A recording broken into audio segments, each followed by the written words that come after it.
கேலிஸ்தெனிக்ஸை start பண்ணி இன்னையோட 80 நாள் ஆகுது. இவ்வளோ நாளாக என் மனசுக்குள்ளே இருந்த கேள்வி ஒன்றே ஒன்று, எப்போ வெயிட்டட் கேலிஸ்தெனிக்ஸ் பண்ண போகிறோம் அப்படின்றது தான். அதுக்கான பதில் என்னென்னா, இன்னையிலிருந்து தான் ஸ்டார்ட் பண்ண போகிறோம் அப்படின்றது தான். புல்லப்ஸில் வந்து என் பாடி வெயிட்டில் இருந்து ஆல்மோஸ்ட் ஒரு 7% போட்டு 6 ரெப் போட்டேன். அடுத்தது டிப்ஸையும் போடுவோமேன்னு சொல்லிட்டு டிப்ஸுக்கு போனேன். அதில் பாடி வெயிட்டில் இருந்து ஒரு 15% போட்டேன். அதுலேயும் ஒரு 6 ரெப்பு போட்டு முடிச்சிட்டேன். அதுக்கப்புறம் சரி புஷ்அப்ஸ் தான் ஈஸியாச்சே அப்படின்னு சொல்லிட்டு முதுகில் வந்து ஒரு 10 கிலோவை தொங்க போட்டு போய் புஷ்அப் பண்ண போனேன். ஒரு 8 தான் போட்டேன். அதுக்கு மேலே என்னால் முடியல. கஷ்டப்பட்டு 10 கவுண்ட் போட்டேன். அதையெல்லாம் முடிச்சுட்டு டெட்லிஃப்டை போட்டு ஒர்க் அவுட்டை கம்ப்ளீட் பண்ணிட்டேன். 365 நாளில் கேலிஸ்தெனிக்ஸை எவ்வளோ தூரம் மாஸ்டர் பண்ணுறோம் அப்படின்றத ஆன்லைனில் ஜேர்னல் பண்ணிருக்கேன்.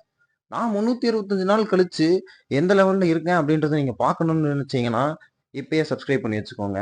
இல்லைனாலும் பரவாயில்ல, சப்ஸ்கிரைப் பண்ணி வைங்க, தப்பு இல்லை. அப்புறம் ஒரே ஒரு முக்கியமான விஷயத்த மட்டும் மறந்துடாதீங்க. Always remember why you started.